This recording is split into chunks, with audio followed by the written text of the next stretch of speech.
तो दोस्तों अब तक खबरों में आप लोगों को पता चल गया होगा कि इंडियन नेवी के लिए जो प्रोजेक्ट 15B के अंतर्गत डिस्ट्रॉयर मतलब विशाखापट्टनम क्लास के डिस्ट्रॉयरों का निर्माण किया जा रहा था, उनमें से पहले जहाज को इंडियन नेवी को सौंप दिया गया है। बेसिकली ये खबर शनिवार के दिन आया और शनिवार के दिन एक ऑफिशियल जानकारी के तहत बताया गया कि इंडियन नेवी को गुरुवार के दिन प्रोजेक्ट 15B के पहला जहाज INS विशाखापट्टनम मिला है। दोस्तों आज के इस वीडियो में आप लोगों को उसी प्रोजेक्ट 15B के जहाज के बारे में बताऊंगा, साथ में आपको ये भी बताऊंगा कि इंडियन नेवी की ये सबसे भारी भरकम डिस्ट्रॉयर कितना ताकतवर है और इसमें किस किस तरीके के हथियार और सेंसर्स का इस्तेमाल किया जा रहा है और ये कैसे इंडियन नेवी को और ताकतवर बनाएगा। तो दोस्तों डिटेल में जानने के लिए वीडियो के आखिर तक बने रहिए और चैनल को सब्सक्राइब और वीडियो को लाइक जरूर कीजिए। तो दोस्तों शनिवार के दिन इंडियन गवर्नमेंट और इंडियन नेवी के द्वारा एक ऑफिशियल स्टेटमेंट जारी करते हुए बताया गया कि इंडियन नेवी में पहला विशाखापट्टनम क्लास के गाइडेड मिसाइल डिस्ट्रॉयर को शामिल कर लिया गया है। दोस्तों इवन और एक ऐसे ही सिमिलर स्टेटमेंट में यह भी जानकारी दिया गया कि इस जहाज के कंस्ट्रक्शन का काम मुंबई स्थित मजेगांव डॉकयार्ड लिमिटेड के द्वारा किया गया है। दोस्तों आपके जानकारी के लिए बता दूं कि ये जो प्रोजेक्ट 15B या फिर विशाखापट्टनम क्लास के डिस्ट्रॉयर है, ये अब तक इंडिया द्वारा बनाया गया सबसे बड़े आकार का डिस्ट्रॉयर है। ऑफिशियल रिपोर्ट के मुताबिक कोलकाता क्लास के डिस्ट्रॉयर मतलब प्रोजेक्ट 15A क्लास के डिस्ट्रॉयर के निर्माण के बाद इंडिया के द्वारा इससे और अधिक ताकतवर जहाजों को निर्माण करने के इरादे के तहत इस विशाखापट्टनम क्लास के डिस्ट्रॉयर के ऊपर काम शुरू किया गया। बेसिकली इस प्रोजेक्ट के अंतर्गत 4 जहाजों का निर्माण किया जा रहा है और सभी के सभी जहाज मुंबई स्थित मजेगांव डॉकयार्ड लिमिटेड में निर्माण किया जाएगा। दोस्तों रिपोर्टों में बताया जा रहा है कि इन जहाजों में से पहले जहाज के कंस्ट्रक्शन का काम 12 अक्टूबर साल 2013 से ही शुरू हो गया था और फिलहाल इस जहाज के लॉन्च के बाद एक्सपेक्ट किया जा रहा है कि हर एक साल के अंतराल में इंडियन नेवी को एक एक करके जहाज मिलता रहेगा। दोस्तों साल 2020 के एक रिपोर्ट में यह भी जानकारी दिया गया था कि गवर्नमेंट ऑफ इंडिया के द्वारा इन चारों जहाजों के निर्माण के लिए करीबन 35,800 करोड़ रुपया मतलब $4.8 billion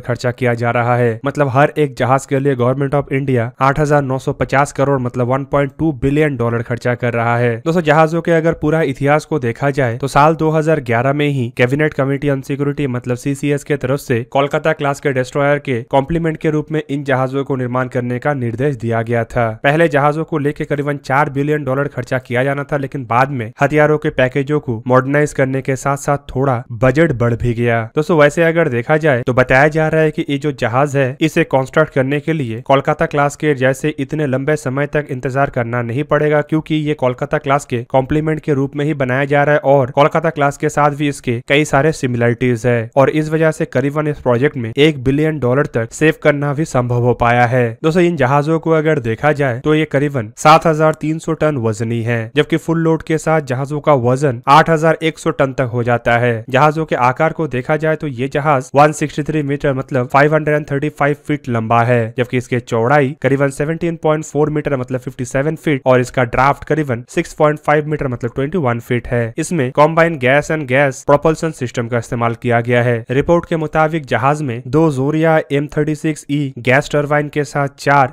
DT-59 reversible gas turbine और 2 RG-54 गियर बॉक्स का इस्तेमाल किया गया है, जबकि इसके अलावा 2 bargain GRC KVM diesel engine जिसका हर एक का क्षमता करीबन 9,900 हॉर्स पावर है उसका भी इस्तेमाल किया गया है, जबकि इसके अलावा इसमें 4 1 मेगावाट क्षमता वाला जनरेटर सेट भी है जो इमरजेंसी के लिए इस्तेमाल हो सकता है। दोस्तों इन सभी तरीके के प्रोपल्सन सिस्टम या इंजनों का इस्तेमाल करते हुए ये जहाज अधिक से अधिकतम 30 नॉट्स मतलब 56 किलोमीटर पर आवर के रफ्तार से ट्रैवल कर सकता है और जहाज के अगर रेंज को देखा जाए तो ये अगर इकोनॉमिकली मतलब 26 किलोमीटर पर आवर के रफ्तार से ट्रैवल करता है तो ये करीबन 4,000 नॉटिकल माइल मतलब 7,400 किलोमीटर तक ट्रैवल करने में सक्षम है और ये जहाज समुद्र के अंदर बिना सप्लाई के करीबन 45 डेज तक लगातार काम कर सकता है। दोस्तों ये जहाज खाली हथियार या सेंसर्स या फिर इंजनों से लैस नहीं है, बल्कि जहाज में 4 बोट और लैंडिंग क्राफ्ट को भी रखने का क्षमता है। रिपोर्ट के मुताबिक फिलहाल जहाज में 4 रिजिड इन्फ्लेबल बोट का इस्तेमाल किया जा रहा है। जहाज की अगर क्रू संख्या को देखा जाए तो रिपोर्ट के मुताबिक इसमें 300 टोटल क्रू होते हैं, जिनमें 50 ऑफिसर और 250 सेलर्स होते हैं और जहाज के अगर सेंसर्स को देखा जाए तो रिपोर्ट में बताया जा रहा है कि इसमें IAI मतलब इजरायली एरोस्पेस इंडस्ट्री द्वारा निर्मित ELM-2048 MF star S band active electronical scan array radar का इस्तेमाल किया गया है। दोस्तों ये वही रडार है जिसका इस्तेमाल इंडिया के कोलकाता क्लास के डिस्ट्रॉयर और नीलगिरी क्लास के फ्रिगेट के साथ साथ INS विक्रांत में भी किया जा रहा है। रिपोर्ट के मुताबिक ये जो रडार है ये 300 से 450 किलोमीटर दूर से दुश्मन के हवाई जहाजों को ट्रैक करने में सक्षम है, जबकि 25 किलोमीटर से भी अधिक रेंज से ये छोटे आकार के क्रूज मिसाइल और सी स्क्रीमिंग मिसाइलों को भी ढूंढ सकता है। इसके अलावा जहाज में थेल्स के LW-08 D band air search radar और भारत इलेक्ट्रॉनिक लिमिटेड के ह्यूमस NG बो सोनार का इस्तेमाल किया गया है, जबकि जहाज में DRDO के द्वारा निर्मित शक्ति इलेक्ट्रॉनिक वॉरफेयर सूट और भारत इलेक्ट्रॉनिक लिमिटेड के द्वारा निर्मित Ajanta mark II electronic warfare suit का इस्तेमाल किया गया है। इसके अलावा 2 कवच डेकॉय लॉन्च सिस्टम और मरीच टॉर्पेडो काउंटर मेजर सिस्टम का भी इसमें इस्तेमाल किया गया है। और दोस्तों इससे ही आप समझ सकते होंगे कि इन जहाजों को इलेक्ट्रॉनिकली कितना स्ट्रॉन्ग बनाया गया है और साथ ही साथ जहाज के प्रोटेक्शन को कितना ध्यान में रखा गया है। दूसरी तरफ अब तक इसमें इस्तेमाल होने वाले इक्विपमेंटों के नाम से आप लोगों को पता चल गया होगा कि कितना हद तक इसमें इंडिजीनियस इक्विपमेंटों का इस्तेमाल किया गया और कैसे ये जहाज इंडियन नेवी के अन्य जहाजों की तुलना में भी अधिक मात्रा में इंडिजीनियस सामानों से लैस है। दोस्तों जहाज के अगर हथियारों को देखा जाए तो इसमें मेन गन के रूप में एक 76 मिलीमीटर के ओटा मलारा नेवल गन का इस्तेमाल किया गया है। वैसे अगर देखा जाए तो सबसे पहले इसमें मार्क 45 127 मिलीमीटर के नेवल गन इस्तेमाल करने का इरादा बनाया गया था, जो कि BAE सिस्टम के द्वारा निर्माण किया जाता है, पर बाद में कुछ कारणों की वजह से इस प्लान को रद्द किया गया और फाइनली इसमें 76 मिलीमीटर के गन का इस्तेमाल किया गया है। जबकि इसके अलावा इसमें 4 AK-630 30 मिलीमीटर के क्लोज इन वेपन सिस्टम का भी इस्तेमाल किया गया है, जो कि जहाज को शॉर्ट रेंज का प्रोटेक्शन देता है।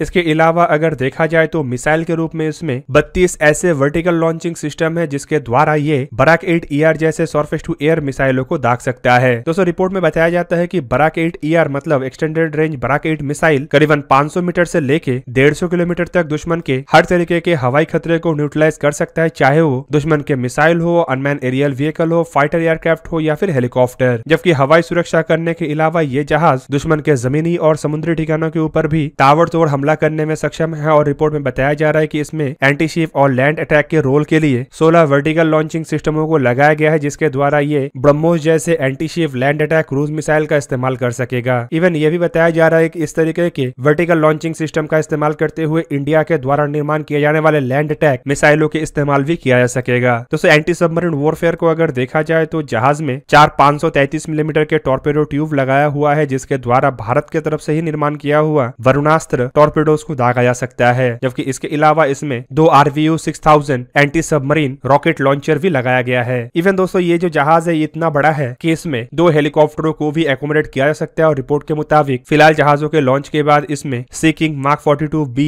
और हल ध्रुव हेलीकॉप्टरों का इस्तेमाल किया जाएगा, जबकि बाद में सी किंग हेलीकॉप्टरों को संभावित सुकोस्की के द्वारा निर्माण किया हुआ MS-60R रोमियो हेलीकॉप्टरों के द्वारा रिप्लेस कर दिया जाए। और दोस्तों इस क्लास के जो पहला जहाज इंडियन नेवी को मिला है मतलब INS विशाखापट्टनम, उसके भी अगर इतिहास को देखा जाए तो ये मजेगांव डॉकयार्ड लिमिटेड में यार्ड नंबर 12704 में निर्माण किया गया। और दोस्तों इस जहाज का पहचान है D66, जबकि ये जो जहाज है ये 12 अक्टूबर साल 2013 को लेट डाउन किया गया और 20 अप्रैल साल 2015 को लॉन्च किया गया। फिलहाल जहाज को इंडियन नेवी के हवाले कर दिया गया है और एक्सपेक्ट किया जा रहा है कि जल्द ही एक सेरेमनी आयोजित करते हुए इसे ऑफिशियली इंडियन नेवी में कमीशन कर लिया जाएगा। तो दोस्तों ये था आज का वीडियो। अगर आपको वीडियो अच्छा लगा तो इसे लाइक कीजिए और मेरे चैनल को सब्सक्राइब कीजिए और साथ में बना हुआ बेल आइकन को भी प्रेस कर दीजिए ताकि आप मेरा वीडियो देख पाए सबसे पहले। जय हिंद।